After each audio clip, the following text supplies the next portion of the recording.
It is not if it was a stepfather and a stepdaughter, if it was a stepmother and a stepson, a stepmother and stepdaughter, step anything, it's not in.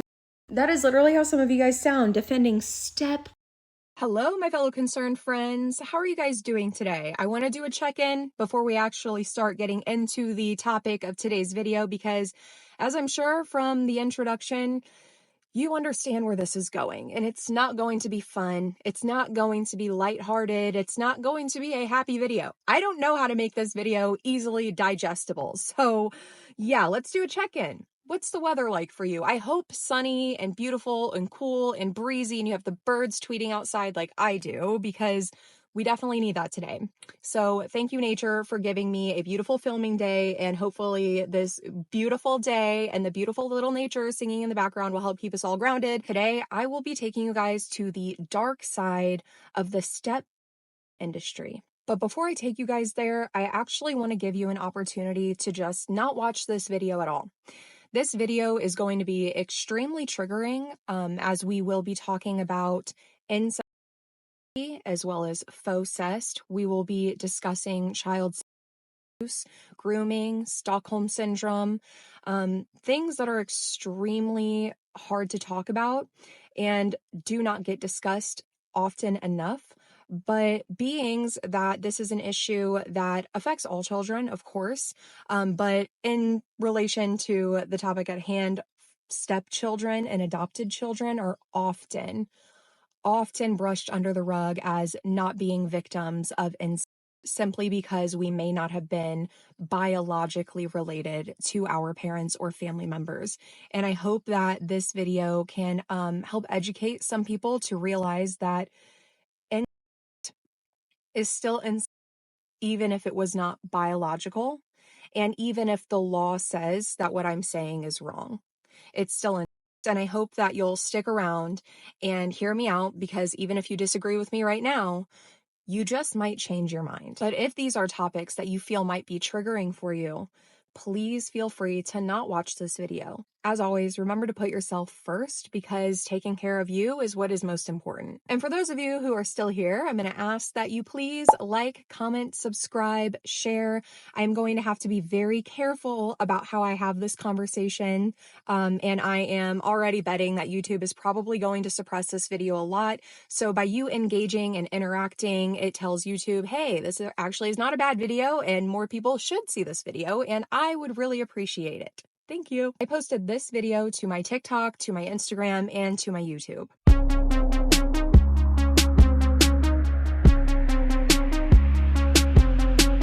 And I was actually very shocked but happy to see that the majority of the comments agreed with me, and even a lot of them were like, this even has to be said, big question mark.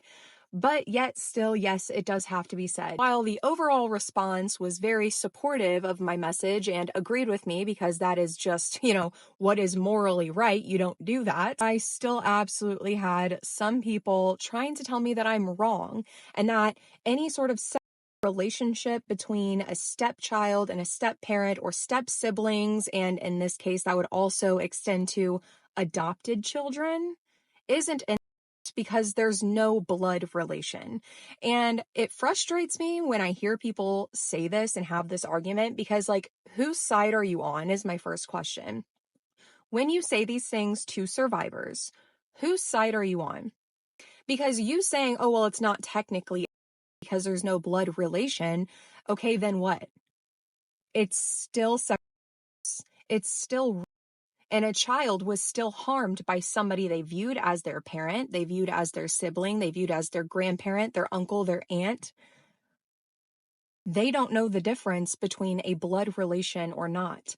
Family is family. And I decided, since everyone wants to put on their technicality boxing gloves, I would too. And I decided to research, actually, what is a family member? What even is a relative? Like, by definition, right? So I asked myself, what is a relative? And this is what I found. Immediate family member means child, stepchild, grandparent, parent, step-parent, grandparent, spouse, sibling, mother-in-law, father-in-law, son-in-law, daughter-in-law, brother-in-law, or sister-in-law, including adoptive relationships of a natural person referred to herein.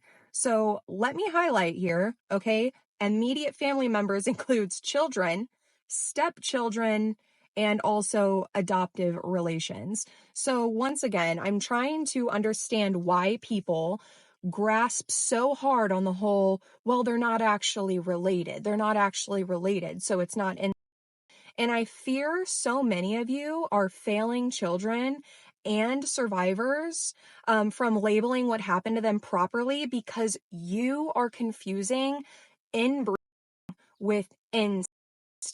Sure, if an adoptive father impregnated his adoptive daughter, that wouldn't be inbreeding.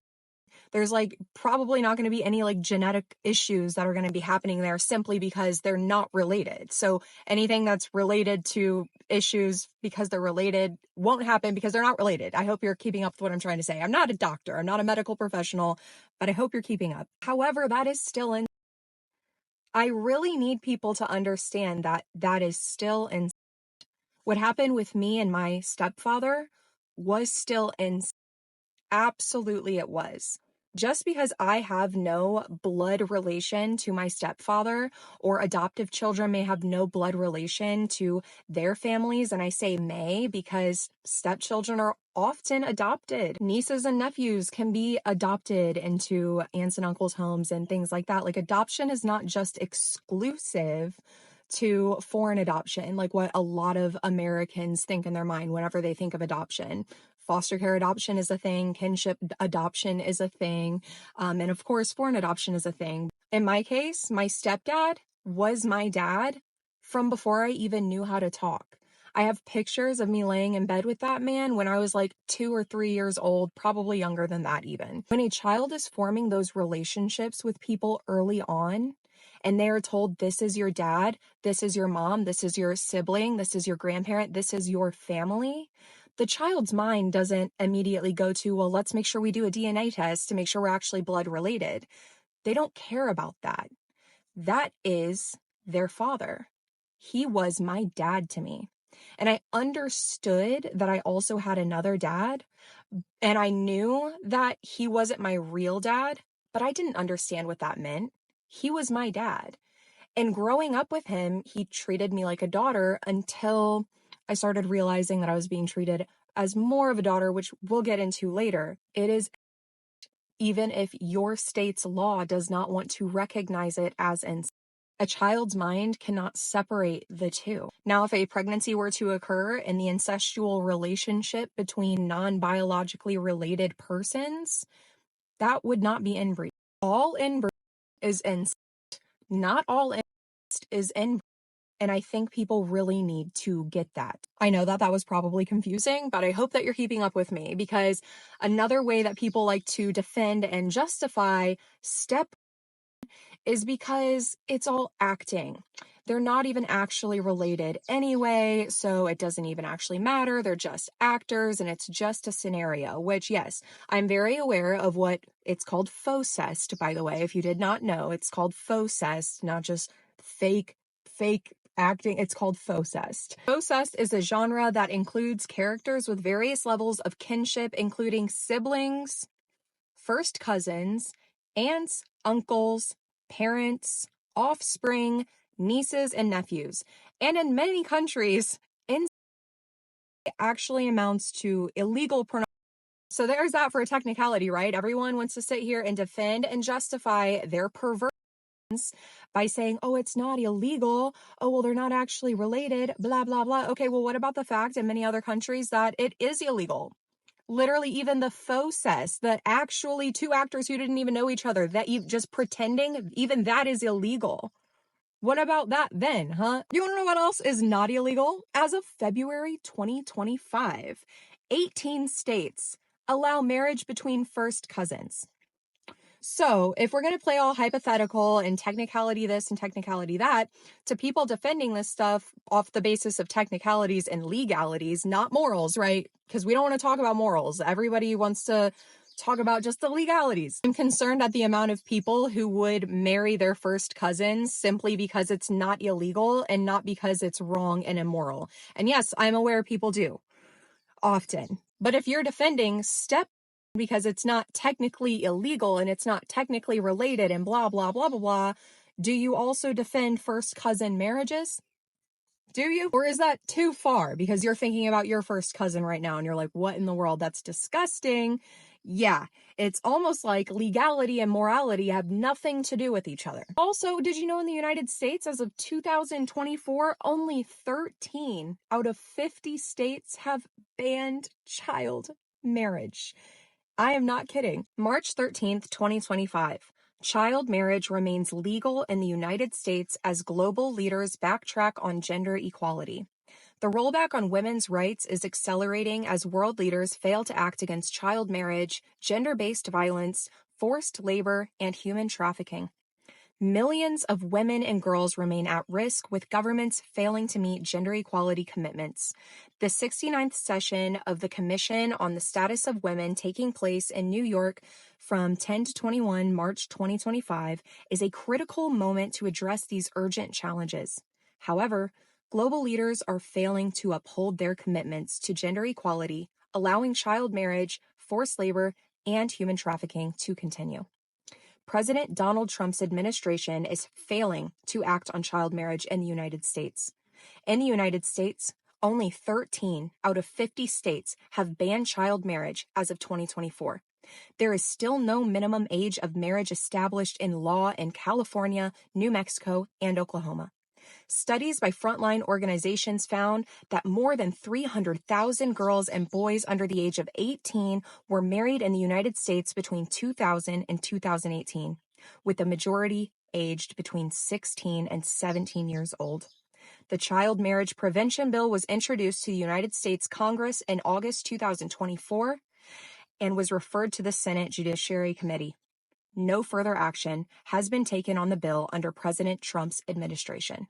Are you seeing how just because something is legal doesn't make it okay? Are you starting to see how just because something is legal doesn't mean it doesn't harm the person with the underhand? I don't even think 18-year-olds should be allowed in the industry because I do not feel that they are making rational, reasonable choices. And I'm not saying that to try to infantilize 18-year-olds. I was there before, but as somebody who was 18 and is now 26, I know you guys hear it all the time because I did too. It is like almost like a second puberty. And I really believe that before anybody considers going into the industry, if this is something that you are choosing to do, you're turning 18 and this is something that you are wanting to do, pursue anything else first. Put yourself out there in a vulnerable position in any other way that scares you first before you do that. If you're willing to do that, be willing to get up on a stage and try to sing. What if you're going to be the next big star? Be willing to get on a computer and write out a fantasy novel, okay? Like write a good spicy novel, okay? Like do anything first before you do that.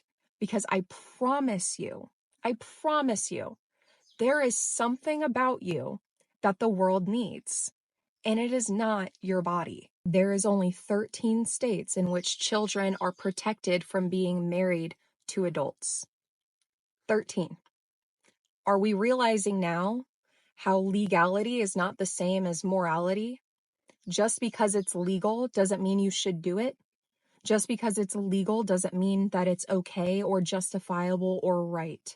And it absolutely does not, just because it's legal, does not absolve you from criticism if you're partaking in something that is immoral. These fantasies are a lot of our real lives. Take Woody Allen, for example. Woody Allen married his ex-wife's daughter, which sounds bad when I say it like that, but a lot of people might be able to kind of move past those issues right off the bat.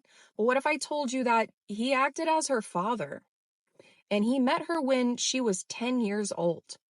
Now, granted, they didn't get together officially until she was 21, but what was happening in those 11 years to condition a 10-year-old to start to have that kind of attraction and feeling for somebody who was in the role of her father, her mother's husband, somebody who should have absolutely been off limits?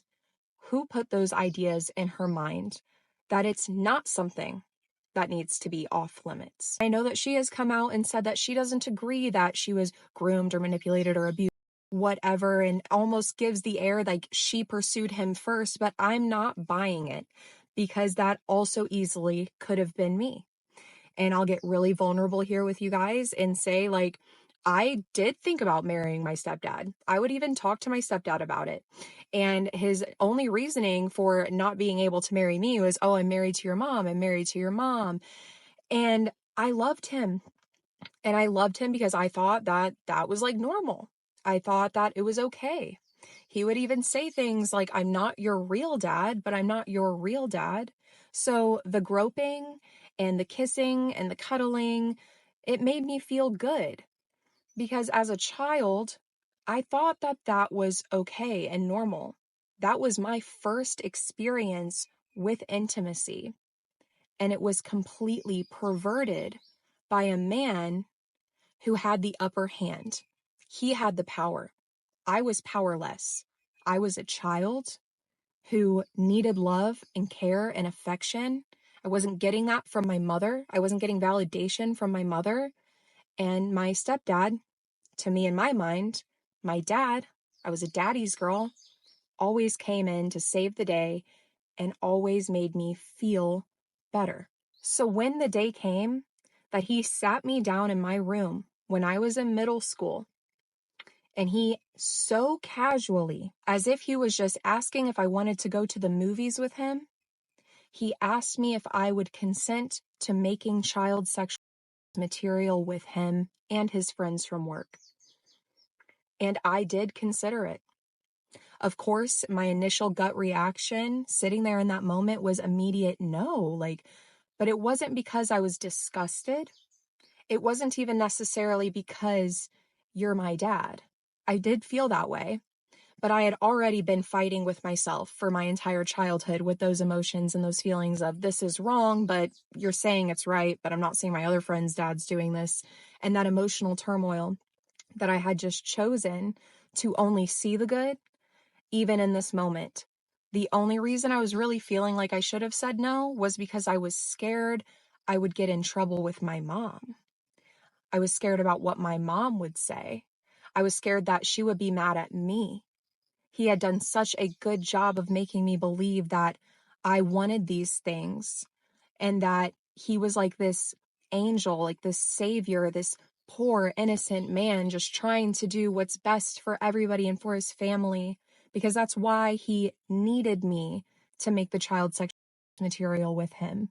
So we could pay off our mortgage, so we could have some more money, so I could have some more money in my pockets to do some more fun things. I absolutely did consider saying yes.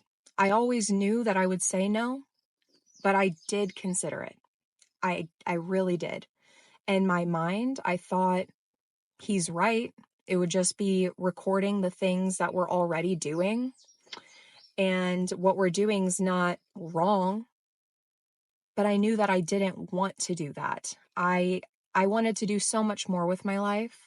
And that little thing is the only thing that really kept me away from wanting to do that with him. And that was until that same evening that I spoke to my friend on the phone and I told him what happened. And then he told me that that was not normal and I needed to call the police. And then that's when I was like, oh my gosh, I am in danger.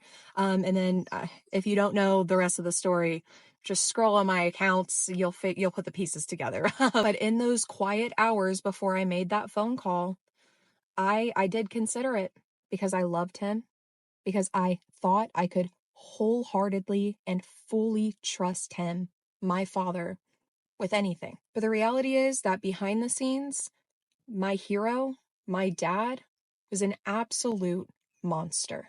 What we're about to share with you is going to be very intense. What you're about to hear might be difficult for some of you. We're going to lift the veil for you. Most of these offenders live double lives. Most of them are married. They have children. They coach Little League. You see them at the grocery store. They become different people when they're in a community with other like-minded offenders.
As difficult as it is to read and see that communication between offenders, you should know that this happens tens of thousands of times per hour across the world.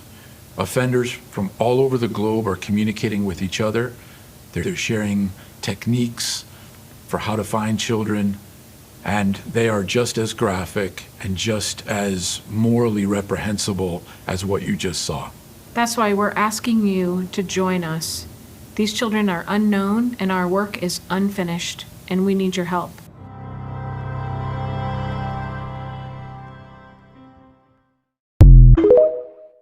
So when it comes to what might just be a scenario to you, what might just be faux to you, is many of our real lives and our real traumas. And partaking in this kind of material, defending it and justifying it, and tiptoeing around the moralities with legalities only further desensitizes people from realizing how these taboo fantasies actually ruin people and families. And it's so easily accessible. It is so normalized that it wasn't until I was an adult, it wasn't until I was in therapy and I had gone no contact and I had already done a lot of work that I started putting the puzzle pieces together myself.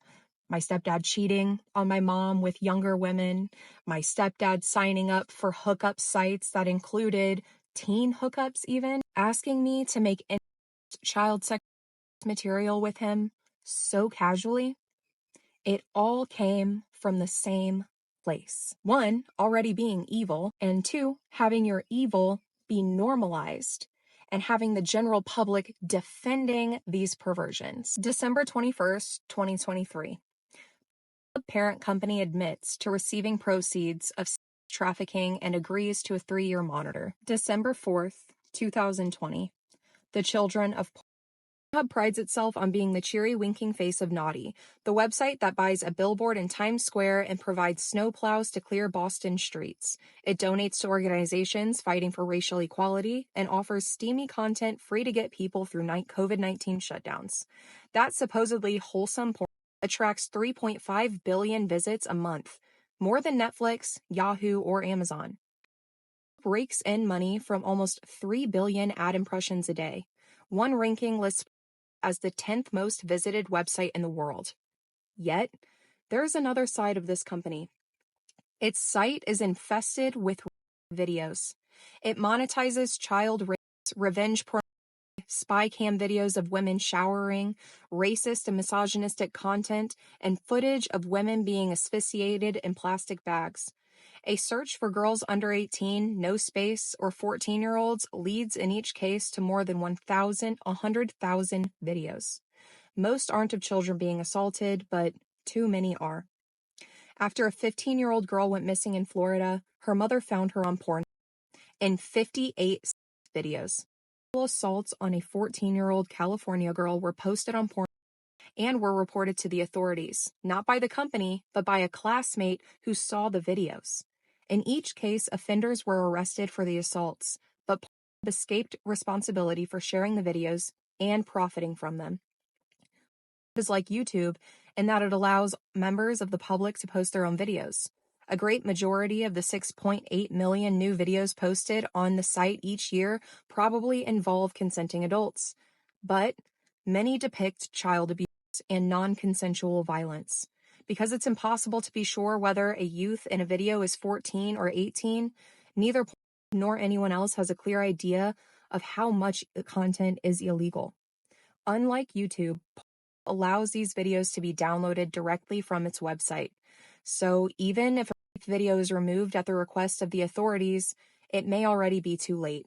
The video lives on as it is shared with others or uploaded again and again. And unfortunately, I can relate to that. Because although I never gave consent and I have no memories of sitting down with my dad and filming us doing things, I do know that he recorded me through holes in my walls. So who knows what he has me doing in my bedroom? Who knows what he has recorded me doing in the bathroom? And I have no idea who has that content. And what it's being used for. And that is something that haunts me so much to this day, is thinking about all of the pictures that I do know that he took of me and wondering what the actual intentions were and where they are they still being used? And it feels like a ghost, like death is just following you constantly. It doesn't matter how far you run. It's like still in the back of your head that even if you're not there physically anymore, to somebody, you are still there digitally. So my biggest issue with porn is that in general, when you're watching, there is actually no real way for you to vet that the people you are watching are of age and or if they are even consenting. And now a lot of people will say, well, they look like they're consenting. People can act. And when your life is on the line, you can be a good actress. There is no real way to know if this was consensual or not, or if they're actually being forced to do this or not, or if we're talking about the more taboo and kinkier sides of are they actually acting though? And there's not really a way for you to vet that. And I think that that is something that if you are somebody who consumes, you need to have that in the back of your mind always. I don't actually know if this person's over 18, 9 times out of 10.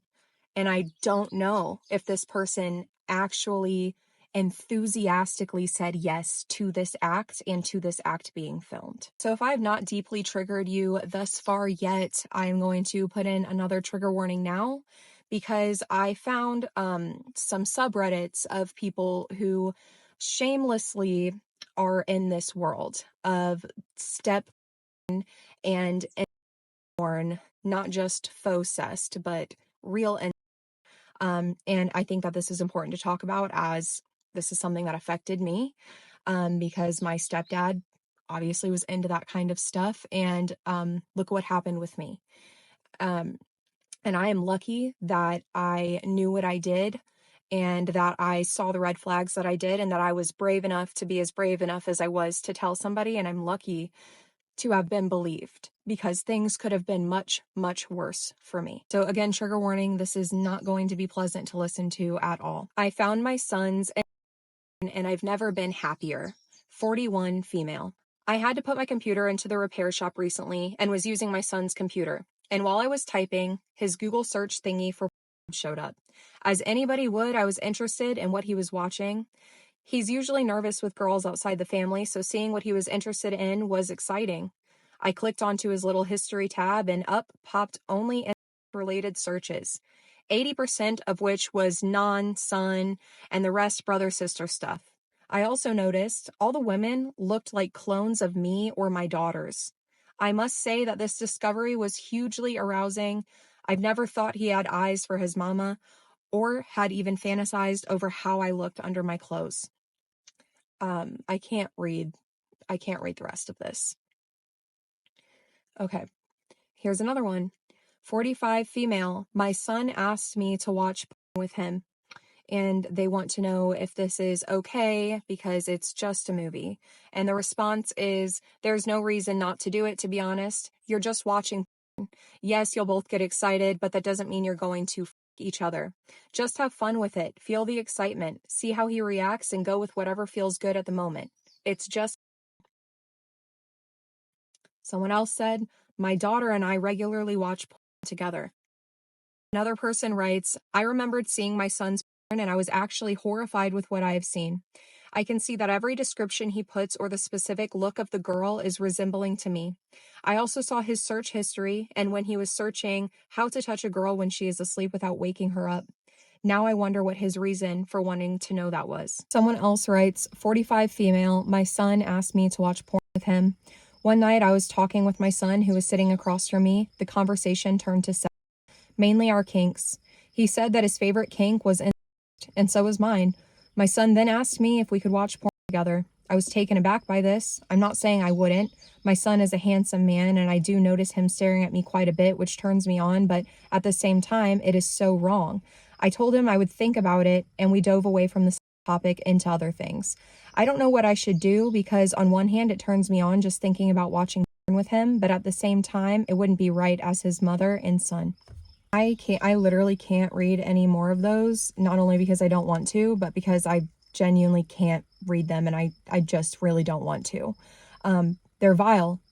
And when you consume this kind of content and you defend and justify the consumption and production of this content, you are contributing to more families and children being victimized. You are contributing to the demand of a fantasy that has deeply traumatized so many of us and hurt so many families. And if you do consume this content, I want you to really ask yourself why. Instead of getting defensive, I really want you to look inward and ask yourself, why do I consume this content? Because I'll be honest, I used to. When I was first taken into foster care, I was so confused about everything that happened. I felt like I had done the wrong thing because what I went through wasn't even bad in my mind, that I turned to try to help me make sense of things. And I guess almost try to validate in myself that it was okay. And almost validate within myself that I was overreacting because look, they're over here doing it and they seem happy. And everybody likes watching it and stuff. Maybe I was the problem and I overreacted and I blew up my whole family. That's not a good coping tool, is it? It's not a good coping tool to re-victimize yourself over and over again. I watch theme porn to cope with being abused, but it made things worse. Watching these videos eroded away the meaning of consent for me. My fight with started before I really even knew there was a battle. I was about 13 years old when I discovered porn for the first time. This is a taboo subject in my culture, and porn is a word that I'd only heard adults use. I'd heard my friends talk about it, and I wanted to find out what all the hype was about. I turned to porn to learn about sex, which was the worst mistake I've ever made. I started out watching what I deemed as normal videos at the time, just men and women having sex, but it wasn't long before I eventually moved on to hardcore stuff. One day I discovered a site that featured porn, and immediately I was hooked. It was so shocking, and it felt like a risky thing to be into, but my curiosity kept drawing me back. Up to that point, I could still get some pleasure from watching porn, but this is when I started thinking that maybe porn wasn't as harmless as I thought. How could I, a victim of sex myself when I was 7 years old, be interested in watching those types of things? Be interested in watching forced porn or porn? Watching these videos eroded away the meaning of consent for me. The women in the videos always start out saying no, but the guys always seem to convince them into agreeing at the end, and then the women act like they actually enjoy it. After watching this happen enough times, I thought it was normal. Porn normalized the abuse I faced. Around that same time, an older man that I trusted with my whole being started touching me in ways I knew wasn't safe. Of course, I tried to fight him off at first, but he got really aggressive. It was at that point I thought to myself, what's the point of spending all this energy fighting him off? What's the big deal? I've been molested before. I also told myself that it'd be different this time, since I wasn't a child anymore. I'd at least be able to control the situation. If I just let him have what he wants, it wouldn't be a if I was letting it happen. As I continued to be taken advantage of, I turned to porn to normalize what was happening to me. Every time I would go on the internet, I'd search for porn scenes to try and convince myself that what was happening was okay. It reinforced in my mind that women were there to be used for sex, and at the end, they always seemed to like it anyway. Every time I'd be so afraid when he was near.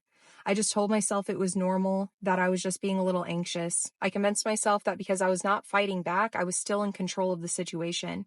Like I had some sort of boundary that he wouldn't cross. But how could a confused 13-year-old girl control a 30-year-old man? I was lost in the dark world of porn for years with no one to turn to. I was being abused but refused to call it what it was at the time. I was ashamed of myself. How could I explain this to anyone without having them judge me? They would look at me differently. Sometimes I'd be walking to school or the library and I'd feel like everyone could see how disgusting I was, like they knew my deepest secrets. I had the hardest time socializing and making friends because of this weight that I carried. I think when I really made up my mind and decided to quit porn for real was when one night that man started touching me and I told him no. I tried to push him off and he just grinned at me and told me, "You've always been a tease, always playing hard to get." He proceeded to hold my hands together in a tight grip, preventing me from moving. And no matter how much I yelled at him to stop, that he was hurting me, he didn't listen. I was absolutely terrified, and it was then that I finally realized I was never in control. The justifications I had used to normalize what was happening to me all came crumbling down when I lost all control. It sunk in that what he was doing to me was never normal. That feeling of disgust didn't leave me for years. I was disgusted with myself for letting it get that far. I hated myself. I hated the skin I was in. I hated being a girl, and I hated any sort of attention from men after that, telling myself they were only interested in using my body. Back then, I thought that was all I had to offer. I'm now 19 years old, and I have moved on from what happened to me. I'm not an object that can be used for someone's pleasure. I am a woman, and I have worth. I deserve to love and deserve to be loved. Fight the New Drug has helped me through my whole journey with this addiction to porn, and it gave me the strength to finally tell my story. I still struggle sometimes, and that's okay, because I know I'm getting to where I need to be. I've been porn-free for a couple of years now, and although the thoughts of being intimate with a guy sometimes send me into a panic attack, I've decided to take it one day at a time. Porn kills love, but now I'm strong enough to fight for it. That just really hit close to home for me. Like I said before I read that, that's essentially exactly what I was experiencing in foster care, and it's really rough, but there are better coping mechanisms than re-victimizing and desensitizing yourself.